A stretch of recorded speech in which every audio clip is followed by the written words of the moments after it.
Friends, I've sat through this session yesterday and this morning with a great sense of excitement and encouragement. I first traversed this reach of the Mississippi River in the spring of 1934. I had completed my graduate formal work at the University of Chicago and was beginning an assignment with an ephemeral national planning agency that was writing a report on floods on the Mississippi River that year. And I think my first meeting on Mississippi River floods was along about the late spring of 1934. And I, against that background, look back at what's happened partly before and partly since. That was the beginning of what was probably the second main period in the United States' effort to deal with the flood problem on a national scale.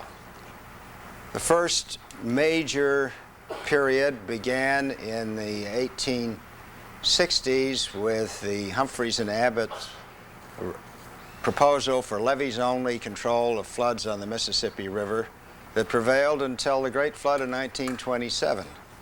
Which caused havoc from Cairo down to the Gulf and led to a reconsideration of the policy that had then prevailed, both through local levee builders and through the Corps of Engineers.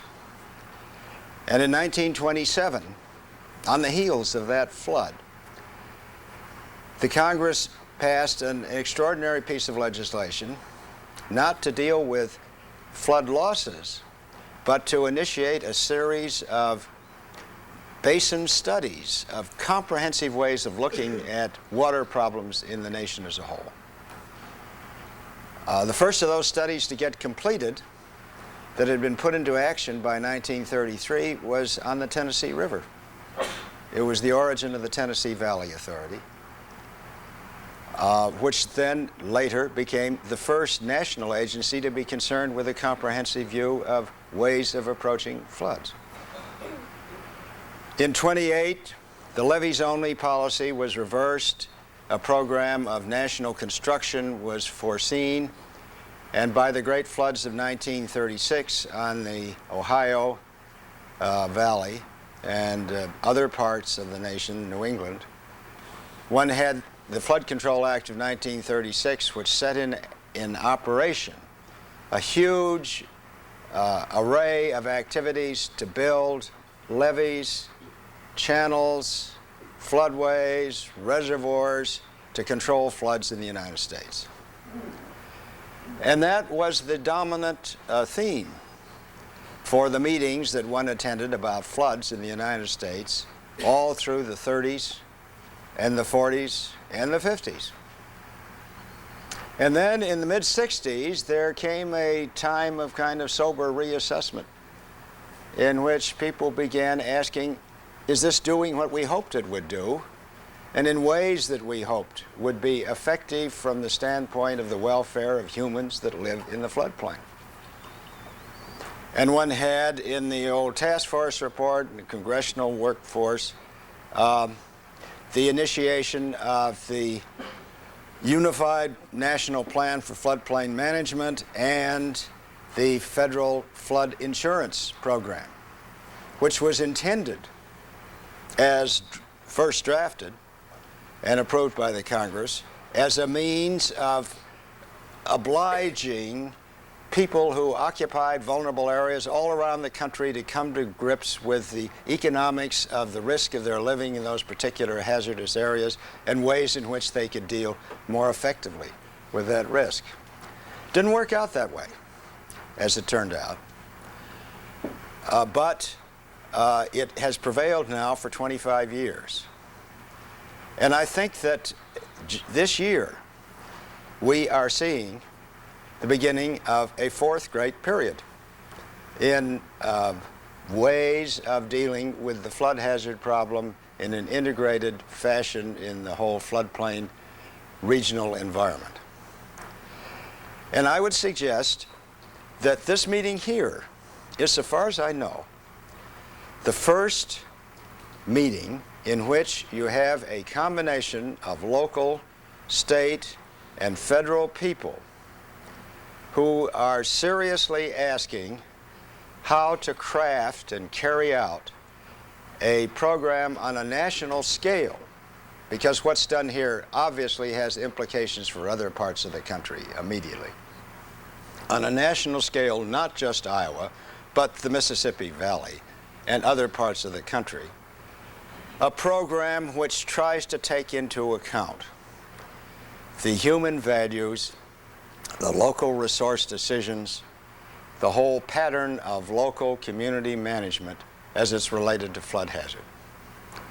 And I believe it's correct to say that this is the first meeting where this set of issues has been tackled in an integrated fashion by this array of individuals who are concerned with that common problem.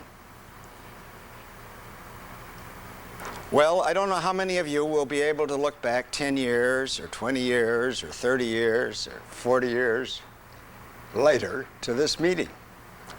But I'd like to suggest that I think you will be able to look back and say you were present at the first truly national meeting to address this problem in this new mode, which is, I am convinced, going to prevail now for many years to come.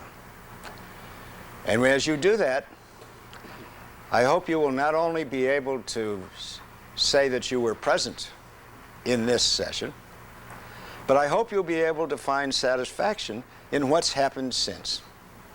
And I think there are at least two lessons beyond all of these local lessons that I've heard relayed with such skill and insight this morning about the way in which a national effort of this kind can be carried out. One lesson is you have to continually remember to involve the whole array of agencies and factions in the nation who are concerned.